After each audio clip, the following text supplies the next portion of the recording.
¿Cómo están, amigas y amigos de Radio Generación Inclusiva? Sean bienvenidas, bienvenidos a una nueva edición del programa Hablemos de Inclusión. Les puedo contar que finalmente logré mi objetivo. Hubo muchas personas antes de mí y logré adueñarme de este espacio. No, mentira. El programa sigue funcionando, solo que ahora vamos en otro formato y mi amigo Pancho va a estar ahí en los controles. ¿Y hoy día de qué vamos a hablar? Vamos a tener una interesante conversación con una abogada de la República de Chile que además es activista LGTB y tiene discapacidad visual. ¿Cómo estás, Paulina Bravo? Bravo, bienvenido al programa el día de hoy. Hola, ¿cómo están ustedes? Muchas gracias por la invitación. Es un gusto para mí recibirles virtualmente en mi departamento. Claro, de departamento a departamento. Los tres estamos en departamento. Paulina, para comenzar quisiera saber cómo fue tu proceso de pérdida de visión.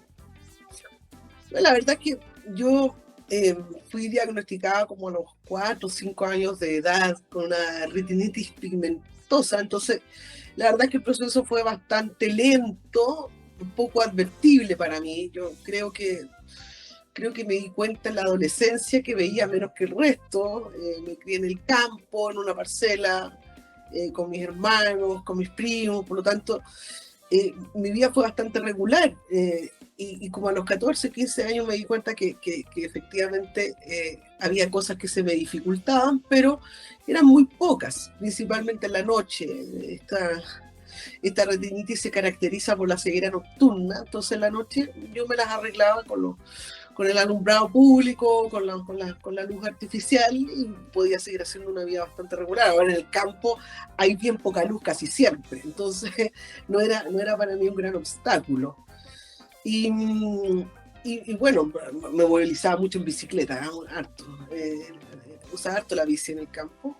En las parcelas que están inmediatamente al lado de la parcela de mi madre pertenecen a mis tíos, entonces tenía un gran espacio para movilizarme. Y luego cuando entré a la universidad, efectivamente bajó de manera bastante considerable la vista, pero servía. Utilizaba unos lentes fotocromáticos para mitigar un poco la fotofobia y para tener un poco más de alcance. Así que podía tomar apuntes, me entendía la letra.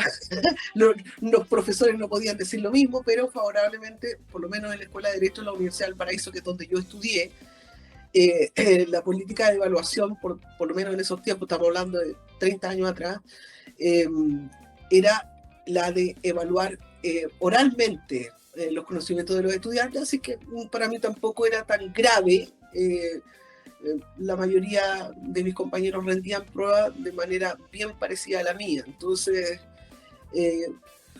puedo decir que además de haberme comprado cada esquina del puerto de Valparaíso a porrazo, no hubo una evidencia tan grande de este cambio de condición, ¿no?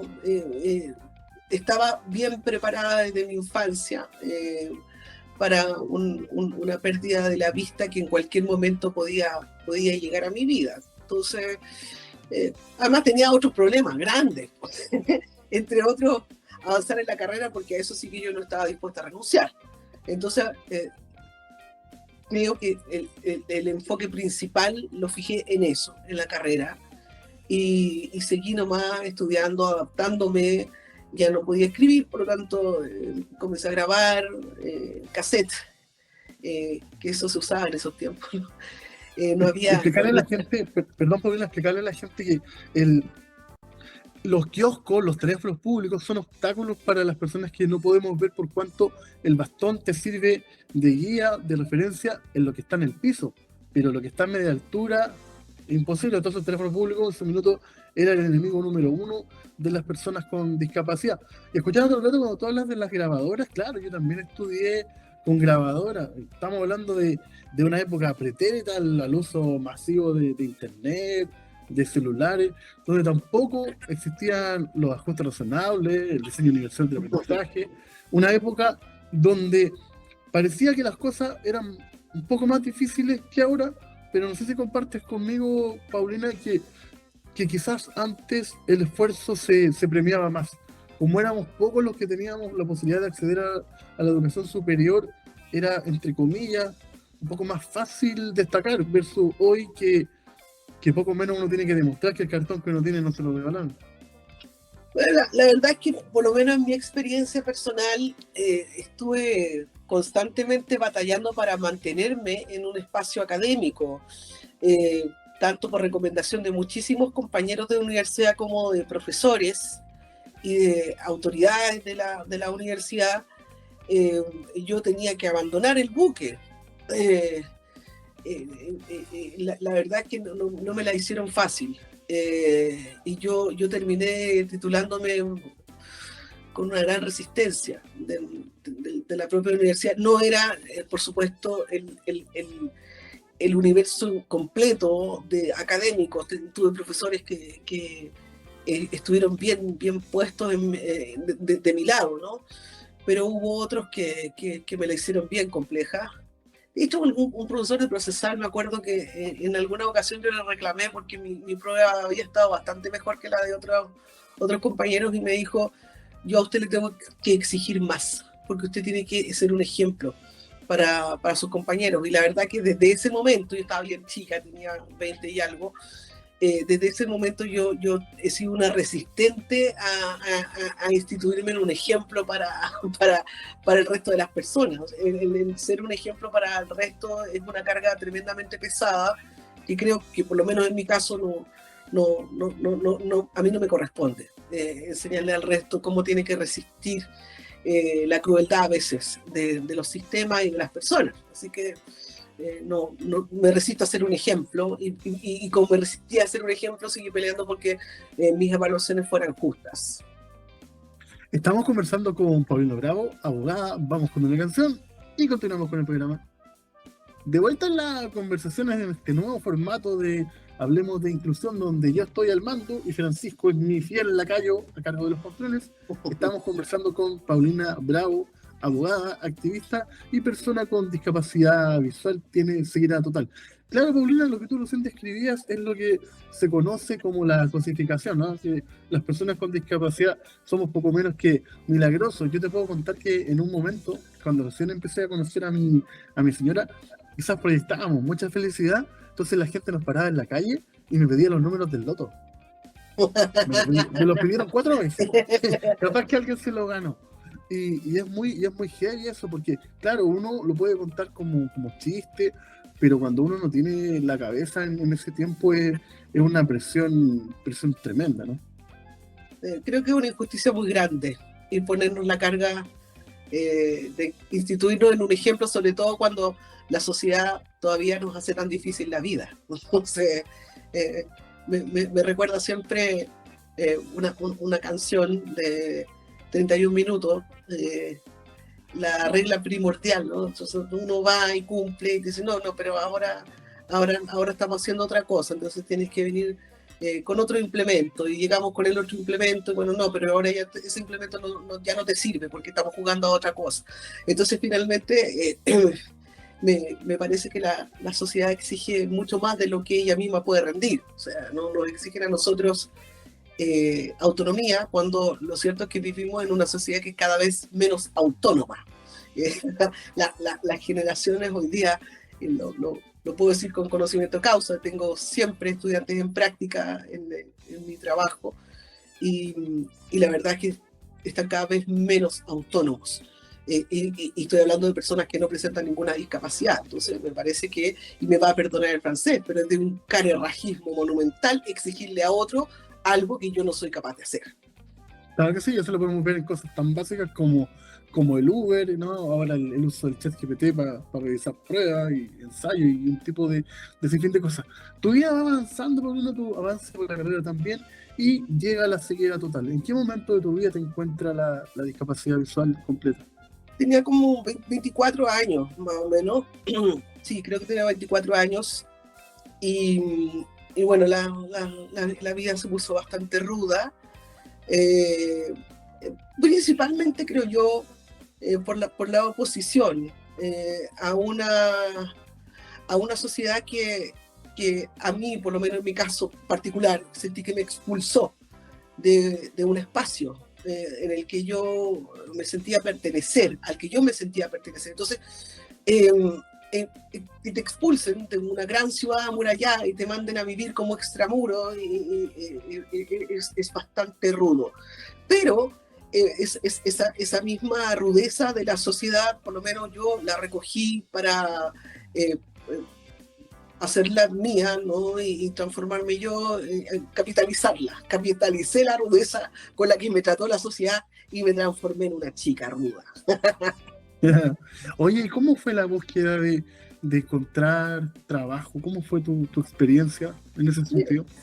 Yo estuve harto tiempo, mira, lo bueno de la profesión que yo tengo es que podemos hacer un ejercicio libre, ¿no? Y fue lo que hice durante mucho tiempo. Me permitió eso mismo, perfeccionarme en muchas áreas del derecho. Me dediqué al derecho penal como defensora particular, me dediqué al derecho de familia, luego con unos amigos por ahí pues la pega estaba difícil para todos, ¿eh? No solamente para los abogados ciegos con discapacidad visual. Y junté con unos amigos, colegas, todos titulados hacía muy poco tiempo, y montamos un estudio jurídico, tomamos causas laborales, de familia, lo que viniera. Pero yo siempre tuve el propósito de entrar al servicio público, porque esa era la vocación que yo sentía que tenía.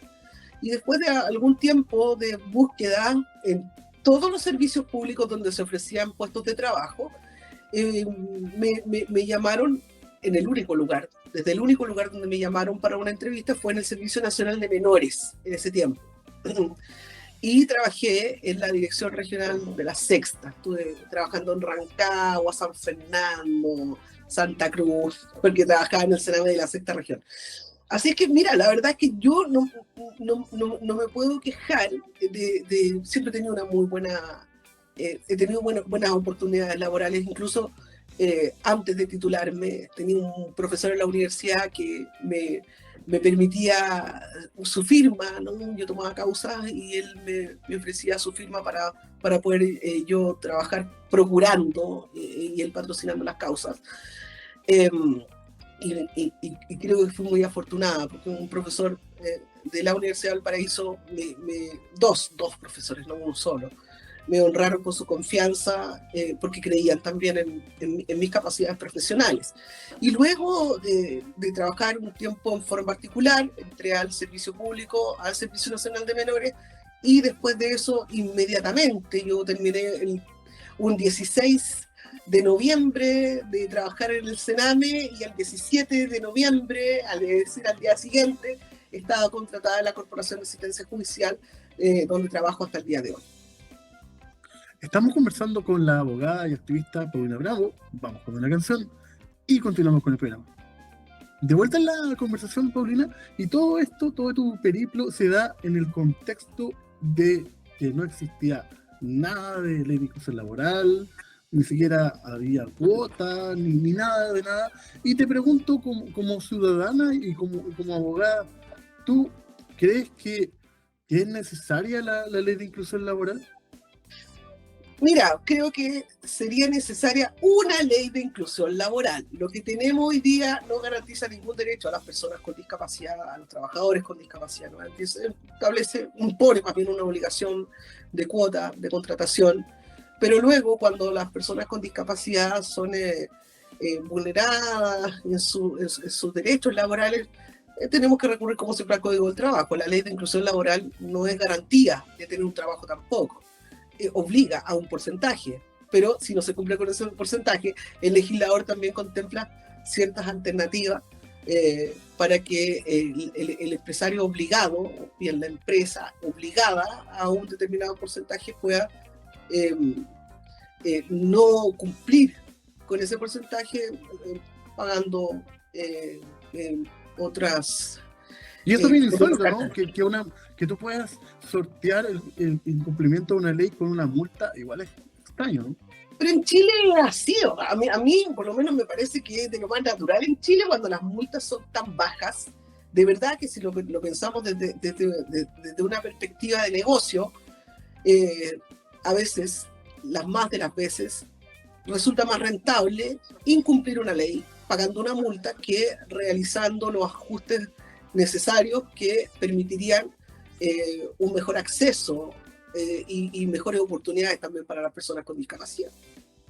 Paulina, pero desde tu perspectiva como ciudadana, porque por ejemplo, tanto tú como yo o Francisco, nosotros entramos a trabajar sin ley de inclusión laboral, ¿no será que también la ley de inclusión laboral quiere suspender la falta de acceso a lo educacional que tienen las personas con discapacidad? Porque estoy pensando, yo por ejemplo, yo tengo, como título de periodista, tengo varias especializaciones y nunca he encontrado una oferta para mí.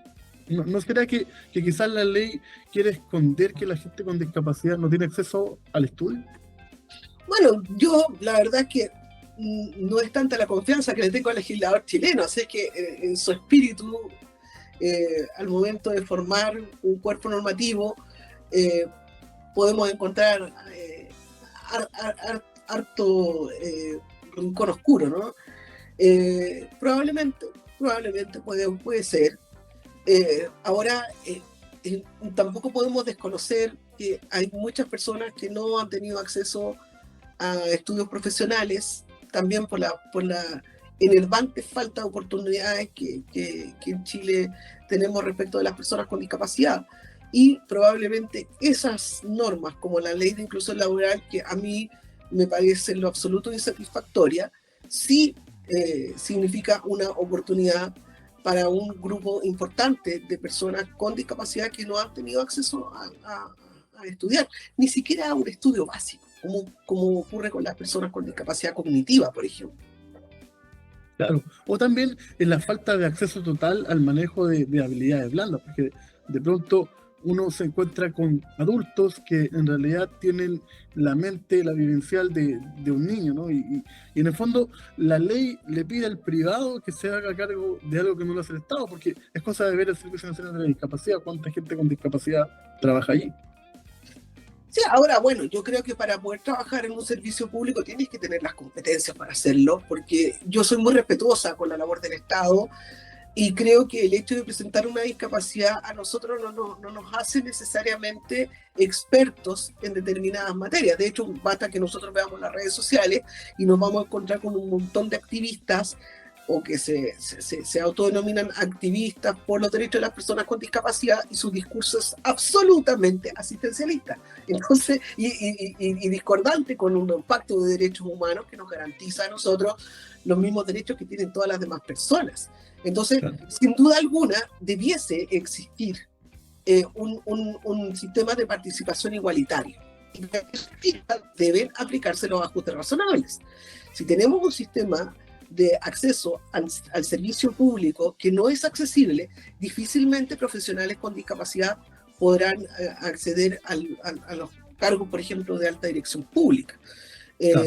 Entonces, evidentemente, el Estado de Chile tiene un comportamiento asistencialista y la costumbre de entregar la responsabilidad a los privados parece que se ha convertido en un patrimonio nacional. Basta ver lo que pasa con la famosa Teletón. Hay una negación a que el Estado efectivamente puede asumir su responsabilidad en la rehabilitación de las personas con discapacidad física, porque a eso se refiere la Teletón, a ninguna otra discapacidad. Entonces, ¿qué escuchamos siempre? Bueno, si no hay Teletón, no hay rehabilitación, pues forma parte del marketing, ¿no? Porque sabemos perfectamente bien quiénes somos opositores a ese festín violador de derechos humanos, que sabemos muy bien que hay una negación porque conviene a mucha institución privada, sobre todo, que exista ese espectáculo morboso de la Teletón, donde se vulneran abiertamente y con la anuencia de la sociedad chilena y de los gobiernos, cualquiera sea el que esté de turno, los derechos fundamentales de la infancia con discapacidad. Entonces, no debiese resultarnos una novedad que el Estado de Chile descanse en los privados cuando se trata de materias relativas a las personas con discapacidad. Ayer mismo estaba yo en una reunión del servicio público donde había con la subsecretaría de prevención del delito, presentaba un coloso de acciones y números importantes de en metas, ¿no?, que se habían cumplido en materia de seguridad pública y durante 3 años. Entonces pregunté yo a las personas que estaba encargada, ¿no?, de hacer la exposición, cómo se había aplicado la variable de discapacidad en estos 3 años. Y me dijo, gracias por la pregunta, pero no hemos aplicado la variable de discapacidad. Gracias por recordarme. O sea, a ver, aquí es un año de gobierno, ¿cuándo la pretende aplicar? Porque las personas con discapacidad también somos víctimas de delito, también somos, y puede ser también que haya personas que cometen delitos y que presentan alguna discapacidad y que deben recibir las sanciones en igualdad de oportunidades con todas las otras demás personas que cometen delitos.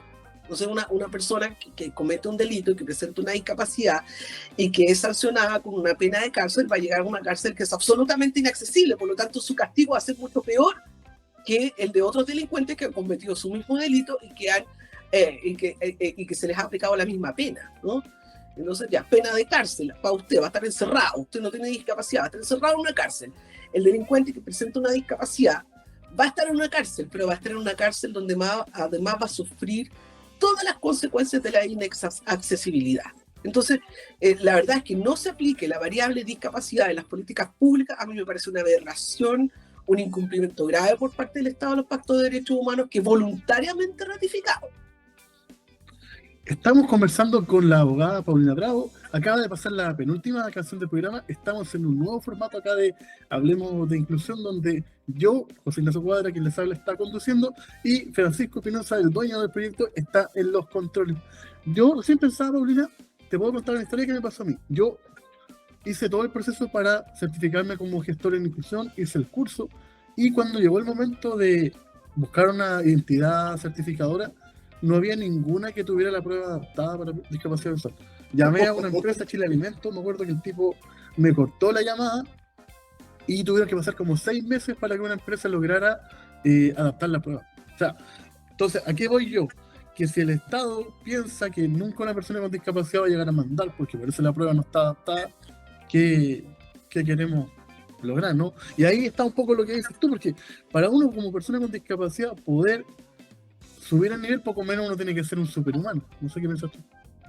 Bueno, eso forma parte de nuestra cultura, una cultura segregadora que ha preferido optar por ese camino, segregar a un grupo de personas, manteniéndolos fuera de la ciudad, amurallada, extramuros, para tomar de ellos lo que les sirve. Y lo que les sirve es para la pantalla. Nosotros, cuando se aprobó, entró en vigencia la ley de inclusión laboral, las empresas de una forma abismante mostraban cómo contrataban a trabajadores con discapacidad. Es decir, a los demás trabajadores les pasa lo mismo. A cualquier trabajador que no presente una discapacidad, el nuevo empleador le saca una foto y lo sube a las redes sociales para mostrar que lo contrató. Eso no, esa humillación solamente les ocurre a las personas con discapacidad. Entonces, porque además cargamos con un peso sumamente serio, que tenemos que ser mucho más responsables que el resto. Dice, me acuerdo que a este actual director del SENADI, que en ese tiempo, cuando entró en vigencia esta ley, estaba también de director, me acuerdo que nos encontramos en un gran evento en Punta Arenas, en un hotel importante, había muchos empresarios, entonces él le tocó lamentablemente exponer antes que a mí. Y él pidió a los empresarios que contrataran a las personas con discapacidad porque van a ser un ejemplo para los demás trabajadores, porque van a llegar más temprano, porque se van a ir más tarde, porque van a trabajar más que el resto. ¿Sabe? Y yo le dije, lo que usted está promoviendo es la explotación de las personas con discapacidad. Porque si yo entro a las 8, ¿por qué tengo que llegar a las 7:30? Para que los demás vean que las personas con discapacidad llegan más temprano. Sí, ¿por qué no voy a ir más tarde si yo salgo a las 6 de la tarde? ¿Por qué no voy a tener derecho a llegar atrasada? Que me imponga la sanción que corresponde. A mí una vez me la impusieron, ¿eh? Por un atraso reiterado, ¿eh? y me cortaron unas luquitas de mi sueldo y lo encontré absolutamente justo. Porque ¿qué ha pasado? Obvio que me tienen que sancionar. Pero porque soy una trabajadora como todos los demás trabajadores, porque soy una abogada como los demás 800 abogados que trabajamos en la institución, ¿por qué yo tengo que darles el ejemplo a ellos? Cargar con ese estigma de ser un ejemplo para la sociedad, para mi gusto por lo menos, en Chile se transforma en una explotación laboral y sobre todas las cosas en una explotación emocional. Y nos separa mucho del concepto de inclusión y de igualdad que con tanta pompa, ¿no? se anuncia y se repite, se ha repetido tanto que se ha torcido. Teníamos, ¿no?, hace pocos días, pocas semanas, en el Festival de Viña a un animador muy famoso, o comunicador, ¿no?, porque no animó mucho el Festival de Viña, y sale un humorista, ¿no?, a reírse de las personas con discapacidad, a mofarse de una condición humana, hacer un festín con una condición humana como la nuestra, y este sujeto al que los lugares le hablan, y dice, esto es la verdadera inclusión. ¿Cómo va a ser eso la verdadera inclusión? ¿Cómo nosotros mismos, las personas con discapacidad, vamos a prestarnos para ese espectáculo donde un sujeto, porque presenta discapacidad, se arroga el derecho de reírse de nuestra condición humana? Eso no es justo, eso no es digno. Y eso tenemos que aprenderlo nosotros primero. Y que pasen una gaviota toda torcida, simulando de manera morbosa una discapacidad física, a mí me parece impresentable. Pero bueno, ese es mi razonamiento, no represento a nadie, pero creo que por lo menos para mí, la igualdad debe respetarse en su concepto y en su esencia, y en Chile nosotros no nos encontramos con eso. Paulina, siempre van a quedar temas en el tintero, pero los podemos dejar para la siguiente ocasión. A mí me gusta que la gente quede pidiendo más, que quede aburrida. Yo solo te quería preguntar para terminar esta conversación, ¿tú qué consejo le podrías dar, no a una persona con discapacidad, sino a ese papá, a esa mamá, a ese tío, ese cuidador, esa cuidadora, que sabe que tiene a su cuidado a un ser que desde la cuna o desde que el compín le decretó que tiene discapacidad, pareciera que tiene sueños limitados? ¿Cómo tú le aconsejarías que le expanda el mundo y no, como suele pasar, que se lo achique? Bueno, yo simplemente aconsejar me parece un concepto demasiado importante como para que, y yo no me considero una persona tan importante como para recomendar cosas, ¿no? Pero creo que nadie tiene derecho a cortarle los sueños a otros. Creo que nadie tiene derecho a cortar la libertad de otros. Y los padres de esos niños con discapacidad, de esos jóvenes con discapacidad, de esos adultos con discapacidad, tampoco tienen derecho a hacerlo. Muy por el contrario, creo que deben ponerse de su lado. Y no, para el maltrato está todo el resto de la sociedad. Entonces nosotros tenemos que promover, por lo menos dentro de la familia, dentro de los núcleos de amistad, debemos promover espacios cariñosos, porque esa ternura que se prometió en el actual gobierno para nosotros nunca ha alcanzado. Mientras se nos trate con ese nivel de segregación, cuando se nos pretenda seguir tratando como un objeto de caridad y no como sujetos de derecho, que es lo que somos, difícilmente la ternura va a llegar a nuestros espacios. Vamos a seguir siendo marginados de esa ternura que promueve el Estado y que en estricto rigor se refiere a un espacio cálido donde no sobren personas. Para mí, por lo menos, no hay sueños imposibles ni molinos de viento tan temibles. Los sueños se persiguen y mientras los persigamos, probablemente algún día los vamos a alcanzar. Exactamente. Te queríamos dar las gracias, Paulina, y a ustedes que nos están escuchando, siguiendo las diferentes plataformas de Radio Generación Inclusiva. Nos gustaría leernos, nos gustaría saber si les gustó el nuevo formato, si les pareció más simpático que Francisco, o quieren que vuelva él, o que sigamos como estamos ahora. Nuevamente, Paulina, muchas gracias. Pancho, te dejo a ti la cortina de cierre y nos estamos encontrando en una próxima oportunidad de Hablemos de Inclusión.